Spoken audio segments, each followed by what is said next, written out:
Hyvää sunnuntaita. Olen Tapio Sätilä ja seurakuntapastorina täällä Lahden Vapaa-seurakunnassa. Ja kiva olla teidän kanssanne Jumalan kasvojen edessä sovituksen messussa. Saarnani aiheena on anteeksi antaminen, jota pidän avaimena uuteen. En muista, vaikka ehkä tiedottajana minun pitäisi muistaa, että kuinka hyvin olemme viestineet sen, että pastori Erkki Keskilusan piti olla tätä puhetta tässä pitämässä, mutta sairastapauksen johdosta, eli kuumetta ja flunssaa ja muuta tämmöistä syksyistä on hänellä osanaan tänään. Ja siksi minä olen tässä. Minusta Nooralle voisi myöskin antaa aplodit tässä kohtaa. Hän on tätä liidannut. Sai eilen aamulla puhelinsoiton, jossa pyytelin ensimmäiseksi anteeksi. Eli anteeksi anto on ollut sillä tavalla ajankohtaista, kun ajattelin, että nuorelle ihmiselle, kun kello 11 aikaan soittaa, niin se voi olla vielä vähän niin kuin aikaista. Mutta Noora hyppäsi siis eilen kello 11 tähän niin kuin varautumaan, että hän liidaa tätä päivää. Ja minusta hän on selviytynyt aplodien tasoisesti tähän mennessä ja uskon, että niin myös tästä eteenpäin. Anteeksi antamus. Anteeksi antaminen avain uuteen. Eikö ole niin, että anteeksi antaminen, saaminen ja pyytäminen alkaa yleensä tunnustamalla? Niinpä minäkin aloitan tunnustamalla sellaisen, siis yleensä tunnustus joku rike, huono käytös tai jotain tämmöistä, niin mäkin aloitan sillä. Mä nimittäin tunnustan sellaisen tosiasian, että eilen ensimmäisen kerran käytin ChatGPT:tä.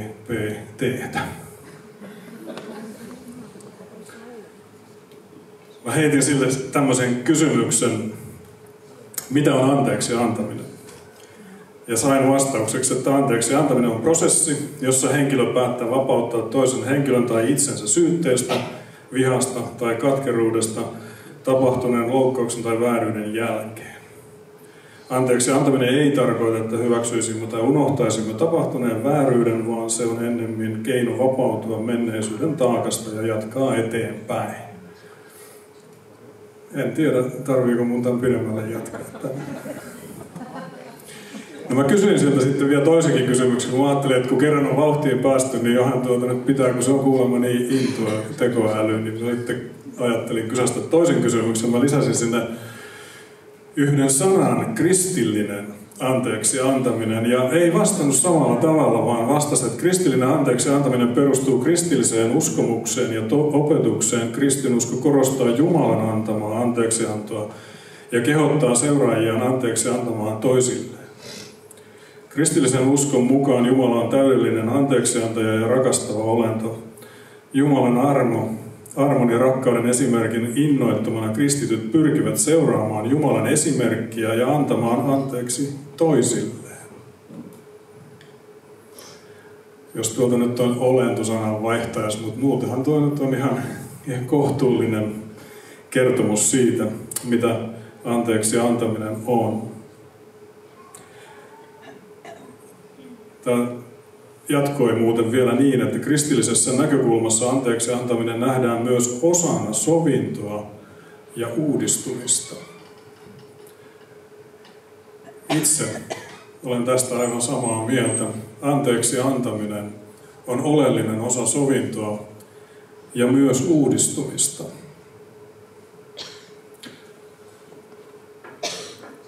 Perusta tälle meidän anteeksi antamiselle ei ole siis uskomus eikä uskottelu eikä hyvät ajatukset ja hyvät aikomukset, vaan meidän perusta sieltä 1. Johanneksen kirje 2:2 jakeen mukaan on se, että Kristus on sovittanut ensin meidän syntimme. Hän on antanut anteeksi silloin, kun me ei oltu edes pyydetty anteeksi. Hän antoi anteeksi ja sovitti maailman synnit silloin, kun sinua ja minua ei vielä edes ollut olemassa. Hän on uhri, joka sovitti meidän syntimme, eikä vain meidän, vaan koko maailman, niin kuin UT 2020 käännös sanoo. valmistautumisaika oli vähän lyhyt, niin en lähtenyt kauheasti pohtimaan sitä, että mikä on sovituksen ja sovinnon ero, mutta olen ymmärtänyt jostakin viisaiden kommentista, että niillä on jotain eroa, että sovitus ei ole ihan yhtä kuin sovinto. Englanninkielisessä sanassa sovitus on at one ment, eli yhdeksi tekeminen, yhteyden rakentaminen Jumalan kanssa. Tämmöisiä ajatuksia, mitä sovitus on. Kolossalaiskirja 1.14 sanoo, että poika on lunastanut meidät vapaiksi ja hänen vuokseen saamme syntimme anteeksi. Kristillinen anteeksi antaminen, anteeksi pyytäminen ja anteeksi saaminen perustuu, pohjautuu ja on mahdollista vain ja ainoastaan Kristuksessa. Hän on lunastanut meidät vapaiksi. Vapauttahan me kaikki kaivataan. Ja anteeksi antaminen on osa vapauttamista. Toisenlaista tulevaisuutta. Se on avain uuteen. Ja vielä tuolta Efesolaiskirja 1:7.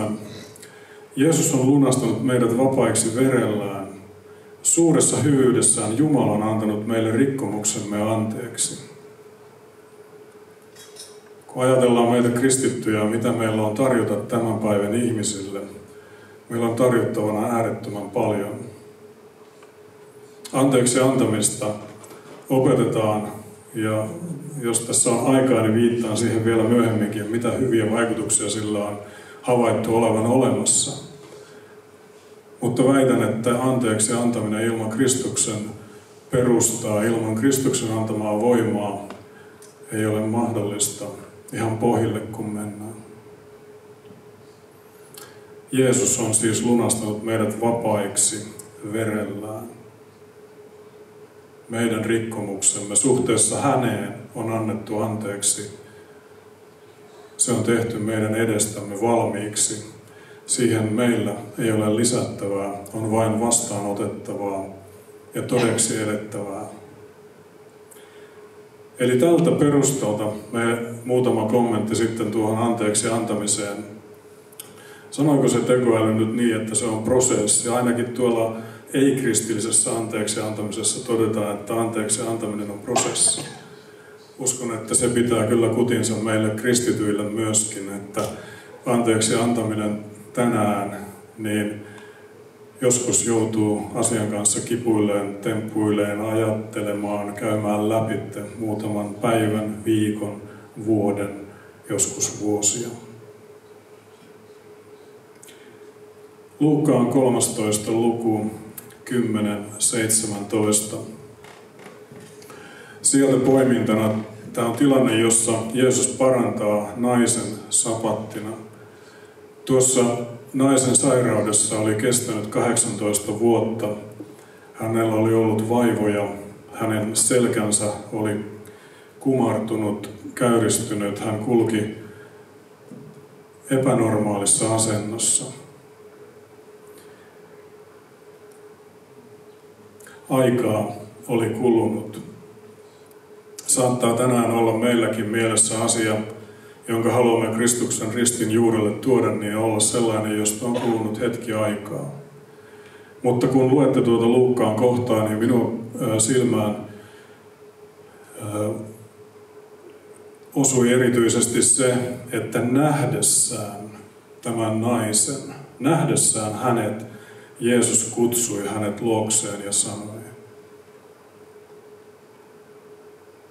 Jeesus Kristus näkee, katsoo. Meillä on se kaipuu, että hän katsoo meidän puoleemme.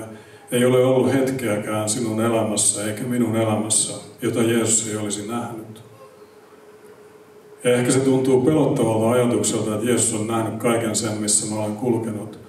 Mutta muista, että hän on lempeä Jumala, rakastava, joka lempeydellä katsoo. Tulee mieleen se hetki, kun Pietari oli siellä kolmesti kieltänyt Jeesuksen, niin yksi evankelistoista sanoo, että Jeesus katsoi häntä ja rakasti. Sellaisella katseella Jeesus Kristus on kulkenut sinun kanssa, nähnyt sinut. Ja kun Jeesus näki, hän kutsui tuon naisen luokseen ja totesi, olet päässyt vaivoistasi, olet päässyt vapauteen. Samalla tavalla Jeesus näkee sinut ja minut. Seuraava Raamatun kohta on Luukkaan 23 jakeesta, jossa Jeesus on ristillä. Mutta Jeesus sanoi, Isä, anna heille anteeksi, sillä he eivät tiedä, mitä he tekevät. Ja ainakin oman elämän kokemuksessani on ollut hetkiä, jolloin olen tullut loukatuksi ja jolloin olen tullut väärin kohdelluksi, ilman että henkilö tai henkilöt on edes tajunneet loukkaavansa minua. Ja ainakin minun elämässä on ollut äärettömän hankala ja vaikea oppitunti ja edelleen on sitä, että voisi Jeesuksen tavoin rukoilla, Isä, anna heille anteeksi, sillä he eivät tiedä, mitä he tekevät.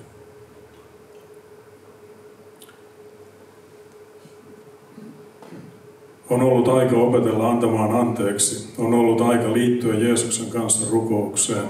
Isä, anna heille anteeksi.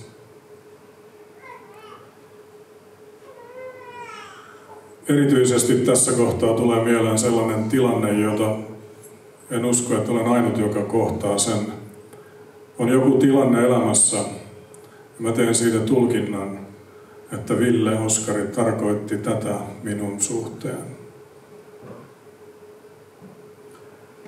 Ja tuo tulkinta, asian ymmärtäminen, tilanteen havainnointi on minun taholta pienessä. Mutta minä jään odottamaan, että kyseinen henkilö tulee pyytämään minulta anteeksi, kun on niin verisesti minua loukannut.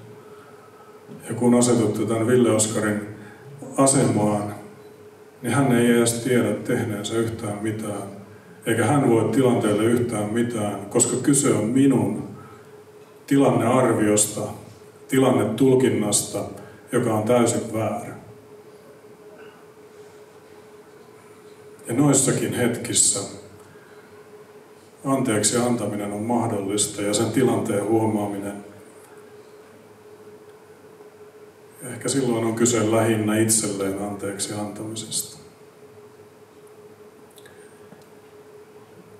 Jatketaan matkaa ensimmäiseen Mooseksen kirjaan 50. lukuun ja siellä Joosefin tarinan loppustatementtiin, loppukommenttiin, johtopäätöksiin.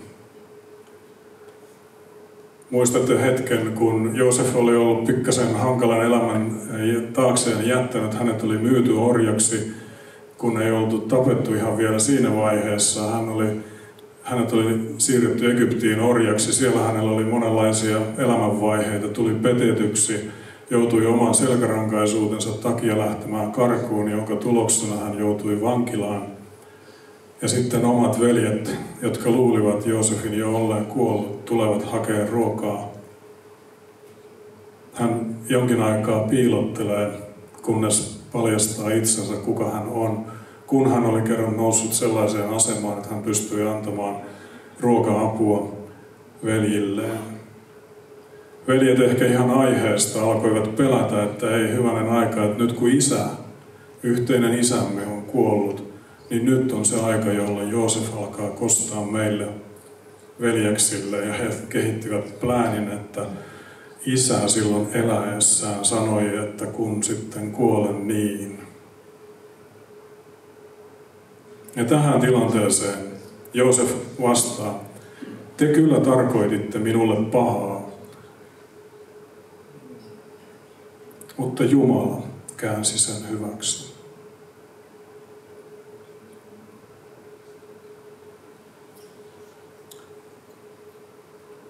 Ei ole siis syytä väärintekoa ruveta sanomaan, että se on ihan oikein. Ei ole syytä sanoa mustaa valkoiseksi eikä päinvastoin. Itse pidän tuota Joosefin loppulausuntoa sellaisena anteeksi antamisprosessin hyvänä kuvauksena.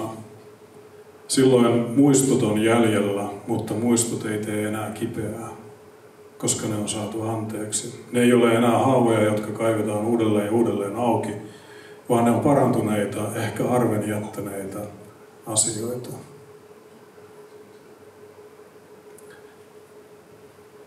Jaakobin kirjeen 5. luvussa todetaan, että kutsukaa vanhimmat ja he voidelkoot öljyllä ja rukoilkoot puolesta.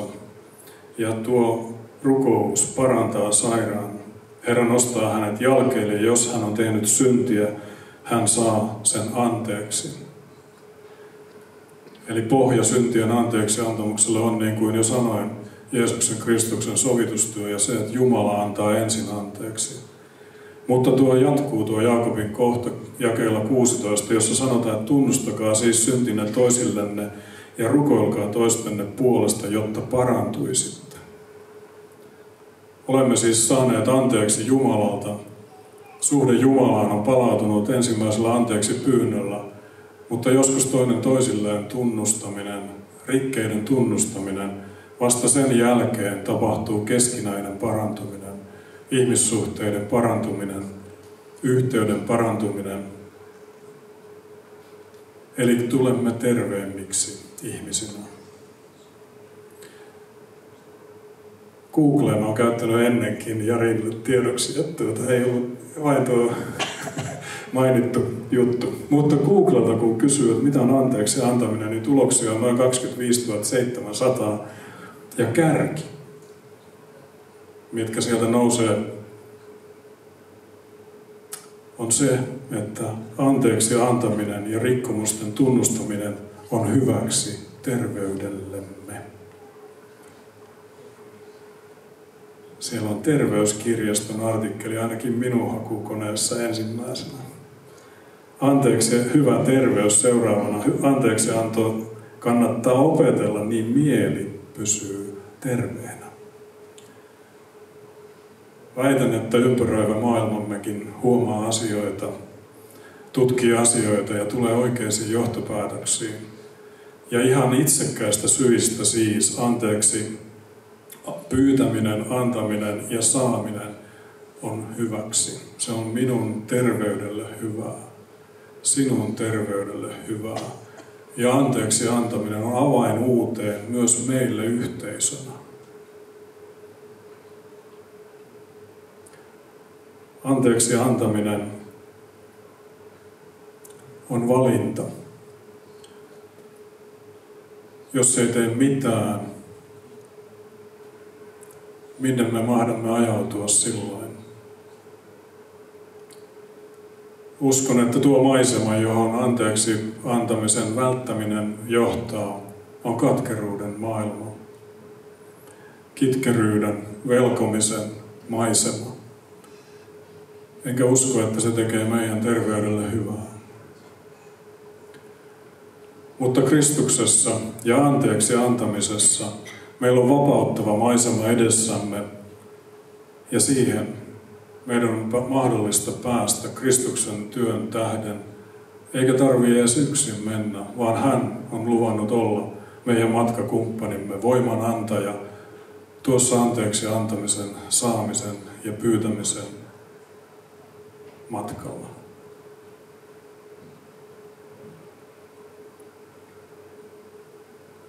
Kumpaan maisemaan? Toiseen ei tarvitse tehdä mitään. Anteeksi antamisen ja saamisen maailmaa vaatii Kristuksen apua, yhteyttä, mutta kannattaa tehdä, koska siellä meillä on vapaus Kristuksessa. Ja jos me kaikki valitsemme anteeksiannon maiseman, miten paljon ympäröivä maailmamme mahtaisikaan muuttua?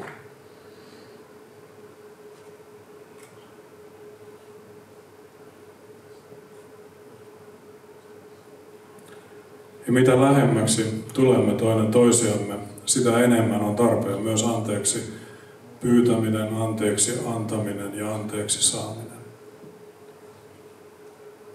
Kannustan meitä valitsemaan maiseman, anteeksi antamisen, saamisen ja pyytämisen maiseman, jossa saamme nauttia eheydestä, terveydestä, yltäkylläisyydestä ja kiitollisuudesta Jeesuksen Kristuksen kanssa, hänen antamallaan voimalla, yhteydestä, läheisyydestä, intiimistä yhteydestä Jumalan kanssa ja toinen toistemme kanssa. Tästä on kyse myös meidän sovituksen messussa. Ole hyvä, Noora.